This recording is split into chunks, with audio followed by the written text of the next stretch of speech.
Good morning everyone. Dito tayo ngayon sa kusina guys. Tayo ay magluluto ng moussaka. Tingnan naman to si magluluto ako ng moussaka ngayon. Kasama ko si manager. Tignan natin yung mga ingredients. Ayan guys.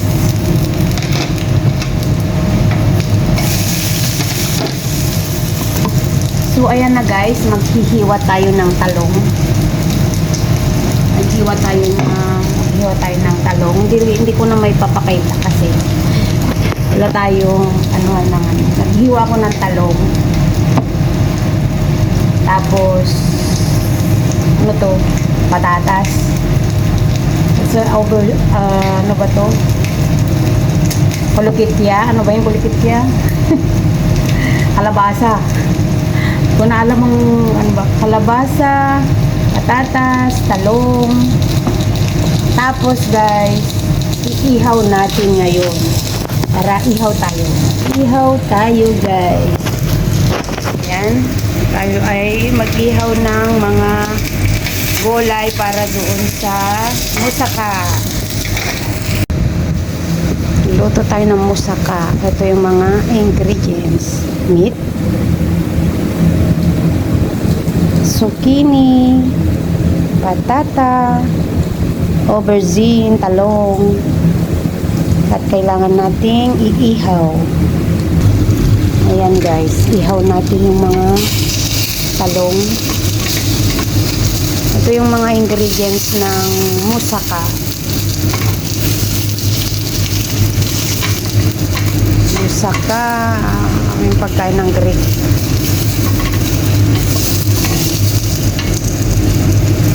Yung iba, naihaw ko na guys. Naihaw ko na yung talong. Yan. Naihaw ko na yung talong. Pero kailangan kasi marami. Ayan.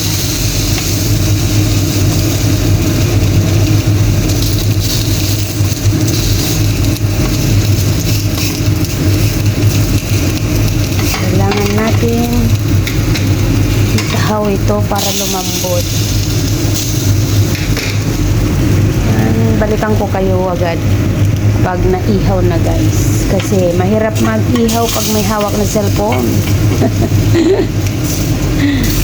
Ayan. So, ayan na nga yung mga hiniwa natin na patatas, kalabasa, tapos yung talong. Ayan.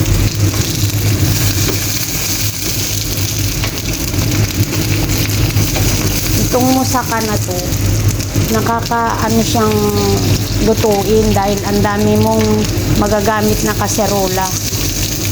Maraming kalat. Kailangan mong mag-ihaw ng gulay. Kailangan mo pang iluto yung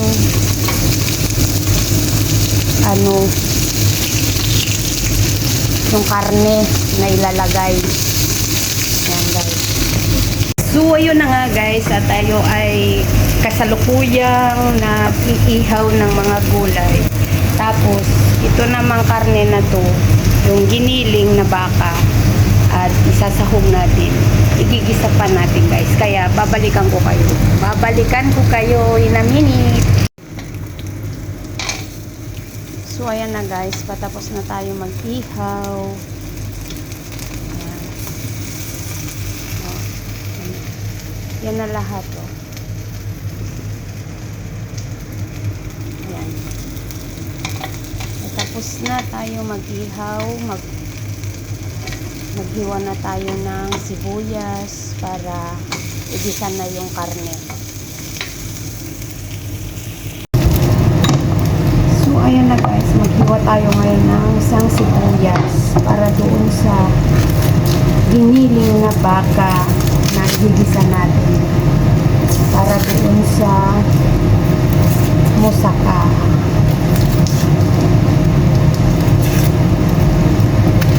Isang buo. Lalaki ng sibuyas nila dito.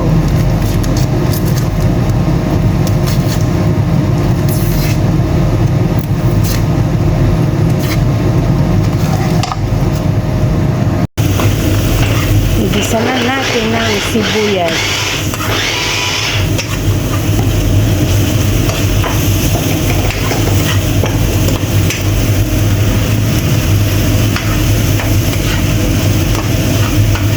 You didn't taste the green? Fresh meat. How's me? Ah, how's me? Whatever. Carrots. Ah, you have put carrots too. Carrots.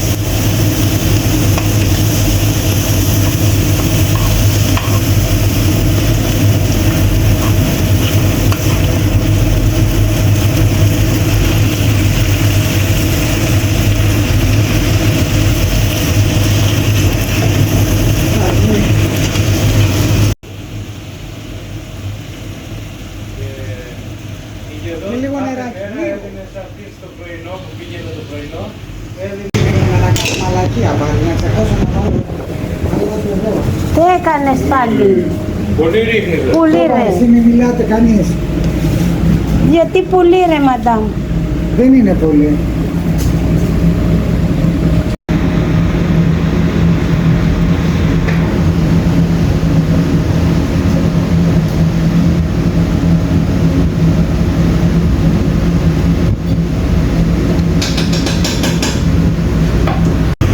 So guys, tapos na natin maano yung mga gulay doon sa platter. Platter ba yun? Tawag tapsi. Tayin naman natin itong maluto. Tapos ilagay natin sa ibabaw. Ayan. Hintayin natin matanggal lahat ang tubig. Mahigop niya lahat yung tubig. Yan. Nilagyan pala ng kanela ito para yung lasa at amoy.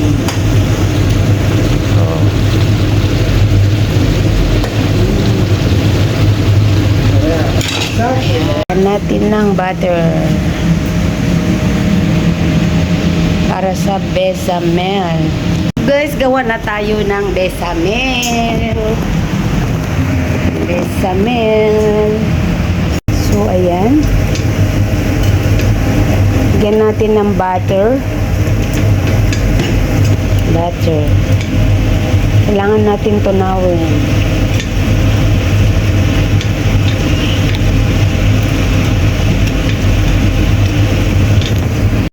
So, tunaw na yung butter.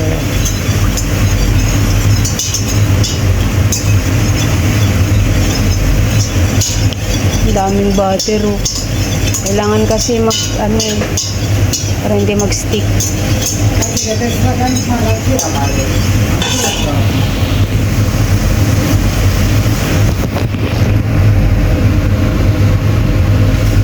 Natin ng flour. Ayan. Ganun mahirap gumawa ng bechamel. Ayan.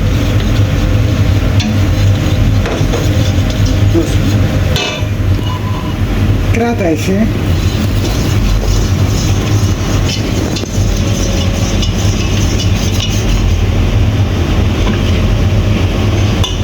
Μη σπρώχνει εδώ γιατί είναι προβλήμα.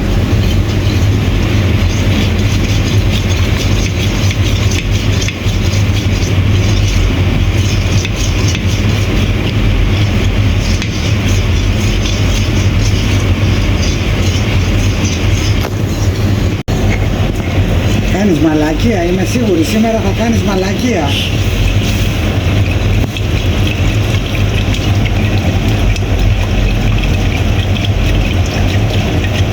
Κάτσε να κάνει εσύ να κάνω εγώ.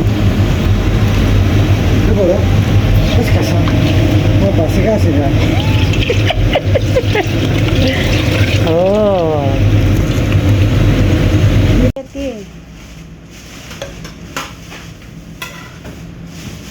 Luto na yung bechamel.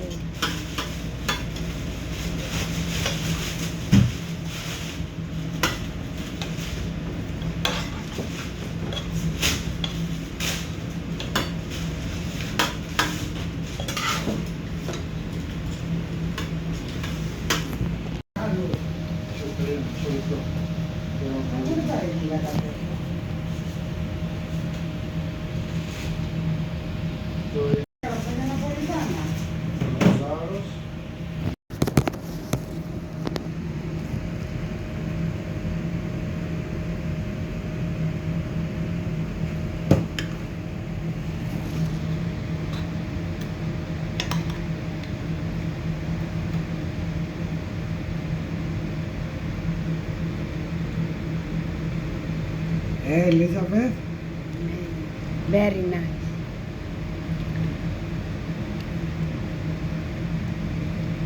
So, ayan na guys, sa oven. Ayan o. Nilagay na natin sa oven ng 200 degree ng isang oras. 45 minutes. So, balikan natin mamaya guys. So, ayan na nga guys. Tapos na tayo mag-prepare ng ating lunch. Yun na. At tayo na maghuhugas mga ginamit. Naiinis ako pag ito yung niluto ko ba kasi ang daming hugasan. Yan. Yan o. Daming hugasan guys.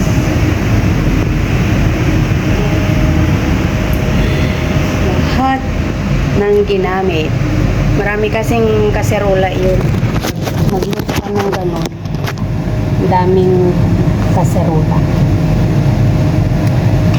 Daming kaserolang magagamit kasi iba yung lutuan ng karne, iba din lutuan ng bechamel, iba din lutuan ng ihawin mo yung mga gulay, iba din ang lutuan pag nilagay mo na dun sa oven. Kaya ang daming hugasan. Pag yun na pagkain, yun yung pagkain na lulutuin. Maraming hugasan. Kaya minsan pag sinasabi na yun ang lutuin, sinasabi ko, bukas na lang. Kasi pag sinasabi nila na yun ang kakainin, may maraming gagawin. Wala akong time na maghugas ng ang dami-dami. Kaya sinasabi ko na next week na lang para konti na lang yung gagawin ko. Hindi naman ako mahihirapan masyado, di ba guys? So, balikan na. So, ayan guys, tignan natin yung ating nilagay sa oven na pagkain, yung musaka. Kung pwede na ba, kasi ano na siya, magpo 45 na. Pero, hindi pa ata ready. Tignan natin. Guys, almost ready na kasi nagba-brown na siya. So, dapat kasi yan, mag-brown siya sa ibabaw. Maluluto yung bechamel. Yan o. Medyo okay na. Mga ano pa yan, 10 minutes, 10 to 15 minutes pa siya. So, balikan natin ulit guys. So, habang nag-aantay tayo guys na maluto yung ating pagkain, may nag-order ng Caesar.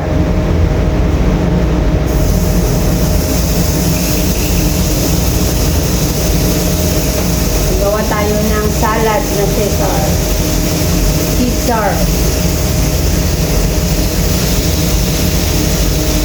Gawa tayo ng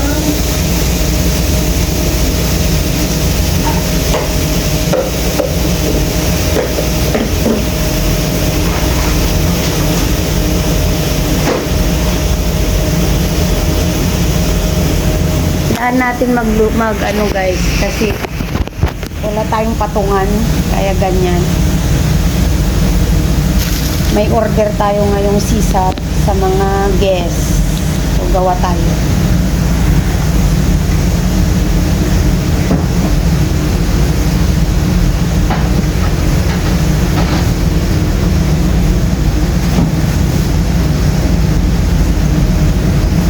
Yan. Lettuce.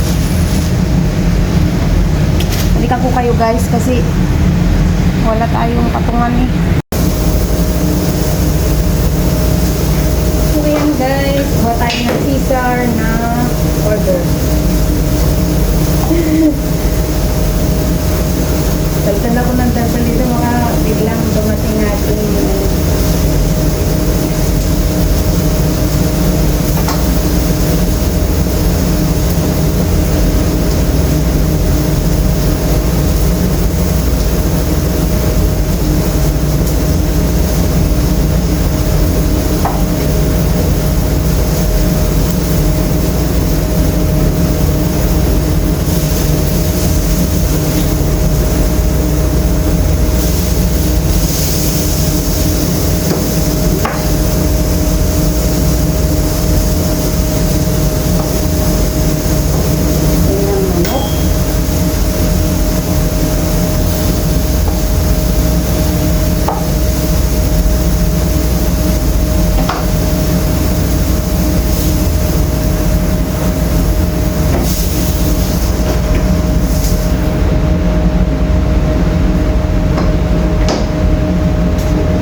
Ayan, tinanggal ko na sa oven. Ito na yung resulta.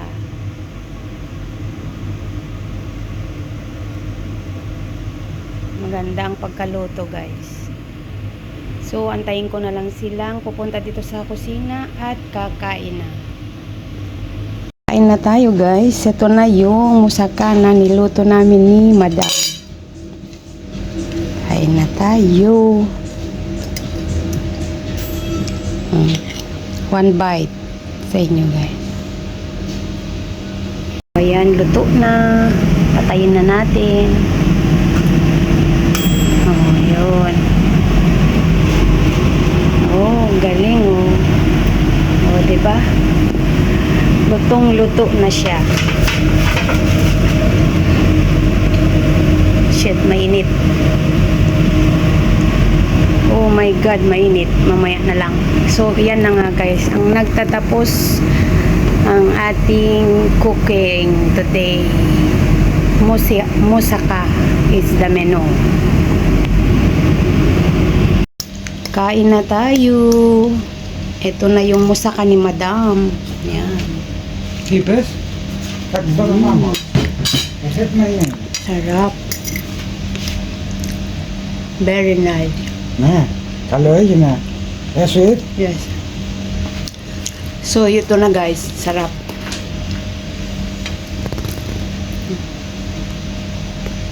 So, hanggang dito na lang ang aking vlog for today. See you next vlog and thank you for watching. Bye-bye. Kain tayo.